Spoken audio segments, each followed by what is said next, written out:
వల్లభనేని వంశీ చెట్టు పేరు చెప్పుకొని కాయలు అమ్ముకునే రకమని టీడీపీ నేత బుద్దా వెంకన్న ఎద్దేవా చేశారు.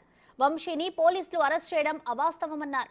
ఇంటెలిజెన్స్ డీజీ ఆంజనేయులుని హనీ ట్రాప్ లో ఇరికించిన వ్యక్తి వంశీ అన్నారు. గన్నవరం కాందాదా అంటే మీకు తెలుస్తుంది. మనీ సినిమాలో బ్రహ్మానందం రౌడీ కానీ రౌడీలు అధికారాన్ని అడ్డం పెట్టుకొని చెలాయిస్తారు. ఆయన ఎవరో తెలుసు కదా, గన్నవరం కాందాదా అంటే వల్లభనేని వంశీ. వల్లభనేని వంశీ అనేవాడు పెద్ద కన్నింగ్ ఫెలో. అతను అధికారంలో ఉన్నప్పుడు చంద్రబాబు గారిని, లోకేష్ బాబు గారిని, కుటుంబ సభ్యుల మీద అనేక మాటలు మాట్లాడి తెలుగుదేశం పార్టీ ఆఫీసు తగలబెట్టి దాంట్లో ఇవాళ పారిపోయి అసలు ఎన్నికలైన మరుక్షణమే అక్కడి నుంచి పారిపోయి నోరుందని ఇష్టం వచ్చినట్టు వాగడం ఎందుకు, ఎన్నికలు అయిపోగానే పారిపోవడం ఎందుకు, అందుకనే కాందాదా. నేను మీడియాలో చూసా పోలీస్ బృందాలు ఒక 3 గాలిస్తున్నాయని. దాన్ని తప్పుదారి పట్టించడానికి, ప్రజల్ని తప్పుదారి పట్టించడానికి అని మళ్ళీ సోషల్ మీడియాలో వంశీని హైదరాబాద్ నుంచి వస్తుంటే అరెస్ట్ చేశారు అని ఒక తప్పుడు ఏమంటారు ప్రచారం. పారిపోయి ఎక్కడో దాక్కున్నాడు, ఎలికి బొక్కలో దూరినట్టు ఎక్కడో దూరిపోయి మళ్ళీ ప్రజల్ని తప్పుదారి పట్టించడానికి. వంశీ, నువ్వు చెట్టు పేరు చెప్పి కాయలు అమ్ముకునేవాడివి. నేను పరిటాల రవి సన్నిహితుడిని లేదా పరిటాల రవి అనుచరుణ్ణి అని ప్రగల్భాలు పలికిన వాడివి నువ్వు.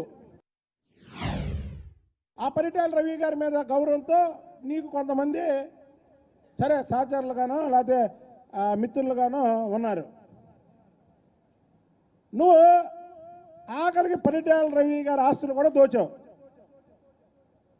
హైదరాబాదులో పరిటాల రవి గారు ఇతని పేరు పెట్టిన ఆస్తులు కూడా దోచాడు. దోచి ఇవాళ ఇతను ఎంత కన్నింగ్ ఫెలో అంటే విజయవాడ నగరంలో పార్టీ అధ్యక్షుడిగా చేసినప్పుడు మాకు తెలుసు. ఇక్కడ మొన్నటి వరకు ఇంటెలిజెన్స్ డీజీగా ఉన్నటువంటి ఆంజనేయుల్ని ఒక హాని కేసు అంటారు, ఏదో అది కొద్దిగా నాకు తెలియదు. హానికి ఇది హనీ ట్రాప్ చేసి ఇరికించాడు ఆంజనేయుల్ని. ఆంజనేయులు ఏం చేశాడు, డీజీగా వచ్చాడు. అప్పటి వరకు తెలుగుదేశంలో ఉన్నంత వరకు బిల్డప్ ఏంటంటే సూర్యుని నేనే చంపించా, లేదా వాళ్ళని నేనే చంపించా, వీళ్ళని నేనే చంపించానని ఈ పోస్కోల మాటలతో బతికేవాడు. ఎప్పుడైతే డీజీగా వచ్చాడో పోలీసులు వంశీని అరెస్ట్ చేయకుండానే పారిపోయి దాక్కొని సోషల్ మీడియాలోని కొన్ని మీడియా ఛానల్ పాపం వాళ్ళకు కూడా తెలియక సోషల్ మీడియాలో వచ్చినాయే అరెస్ట్ చేశారేమో అనుకుంటున్నారు. వంశీని పోలీసులు అరెస్ట్ చేయలేదు. వంశీని పారిపోయినటువంటి వ్యక్తి. వంశీ అధికారం ఉన్నప్పుడు ఈ కాందాదా పిచ్చి కోతలు కూసి ఇవాళ అధికారం పోగానే ఎలా పారిపోయాడో ప్రజలకు వివరించాలి నేను. అందుకే మీకు చెప్పేది బిల్డప్ ఎక్కువ, విషయం తక్కువ అని.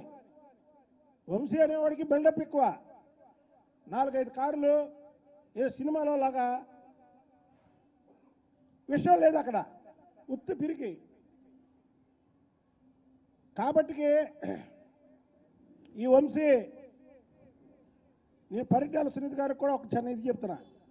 ఏదో పరిటాల రవి గారు పేరు చెప్పి కాళ్ళ మీద పడి అమ్మ ఏదైనా పేరున భిక్ష పెట్టి తల్లి అన్నా సరే సునీత గారు వాడిని క్షమించొద్దండి. వాడిని క్షమాపణ అనేది మనం ఇవ్వకూడదు. ఎందుకంటే క్షమాపణ ఇచ్చే మనిషి కాదు అతను. ఉరిశిక్ష చేసిన తర్వాత కూడా క్షమాభిక్ష ఉంటుంది. క్షమాభిక్షగా కూడా అర్హుడు కాదు ఈ వంశీ.